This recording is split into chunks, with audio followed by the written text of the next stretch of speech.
Hello everyone, कैसे हैं आप सब। जेपीएससी सीडीपीओ का पीटी हो गया। अब सवाल है कट ऑफ कितना जाएगा।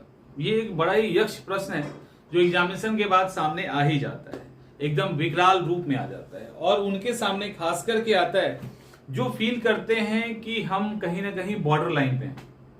ऐसा होता है, यानी किसी के अगर 120 प्लस किसी का आ रहा है तो वो सबसे ज्यादा दुखी होंगे। अभी जनरल की बात कर रहे हैं, उनको लग रहा होगा पता नहीं हो पाएगा नहीं हो पाएगा। ऐसा होता है। जिनका बहुत ज्यादा स्कोर है तो वो तो निश्चिंत है, उनका हो रहा है। जिनका कम स्कोर है उनको पता है नहीं हो रहा है, तो दोनों ही स्थिति में वो कंफर्टेबल है, हो रहा है कि नहीं हो रहा है। जितना दुखी और दुख होना है, जितना खुशी होना है, वो दोनों हो गए होंगे। लेकिन ये तो अंदर लटक गए ना। और ऐसा ही अक्सर होता है जब हम बीच में अटकते हैं। आर पार की स्थिति ज्यादा अच्छी होती है, कम से कम पहले पता चल जाता है, ठीक है। अब जेपीएससी के पेपर 1 और 2 की बात करें, उसके पहले देखो कट ऑफ निकालने में कई सारी चीजों का योगदान होता है। सिर्फ ये नहीं कि पेपर मुश्किल है और सिर्फ ये नहीं कि कितने स्टूडेंट बैठे, दोनों का ही कहीं ना कहीं मेलजोल होता है, तब जाके ये कट ऑफ निकलता है।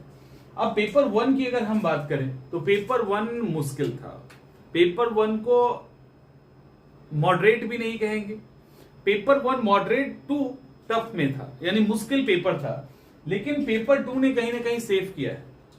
पेपर 2 में करंट अफेयर्स का जो सेक्शन है उसने परेशान किया है, अदरवाइज फिर पेपर 2 ठीक था। तो पेपर 1 एंड पेपर 2 इसमें बहुत सारे ऐसे स्टूडेंट होंगे जिनका जो एग्जाम, तो आई थिंक 70,000 के आसपास ही स्टूडेंट ने फॉर्म भरा था ना, तो एग्जाम देने तो बहुत कम ही गए हैं।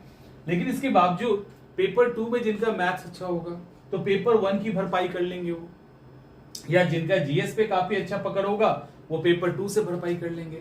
तो यहां पे कहीं ना कहीं समझ में आ रहा है, कहीं ना कहीं एक सिचुएशन बन रहा है। और साथ में निगेटिव है नहीं, तो अटेम्प्ट भी उसी तरह से लेंगे। निगेटिव मार्किंग होता तो फिर दिक्कत होती। तो कुल मिला के अगर ठीक से इसको एनालाइज किया जाए और कुछ स्टूडेंट्स के जो फीडबैक हैं,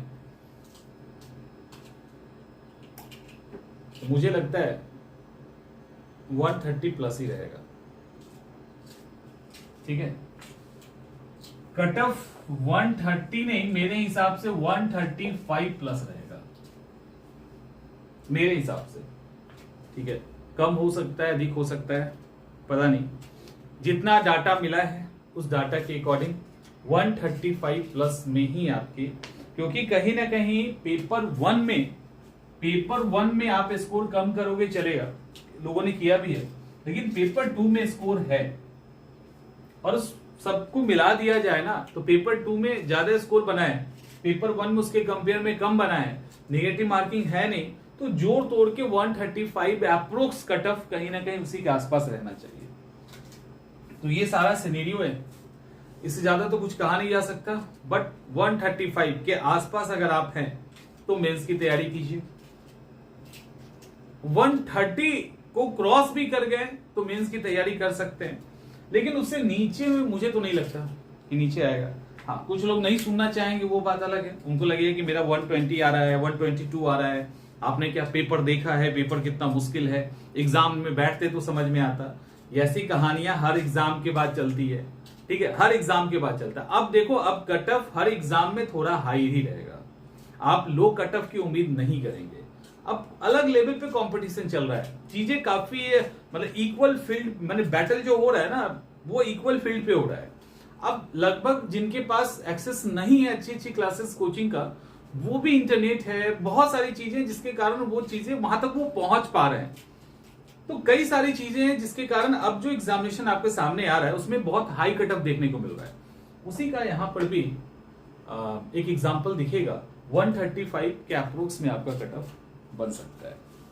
तो ओवरऑल यही है, बाकी जब आएगा तो देखा जाएगा। बट 130 प्लस जो है वो तैयारी कीजिए और दूसरे एग्जाम की तैयारी कीजिए तो बेहतर होगा। चलिए मिलते हैं अगले वीडियो में।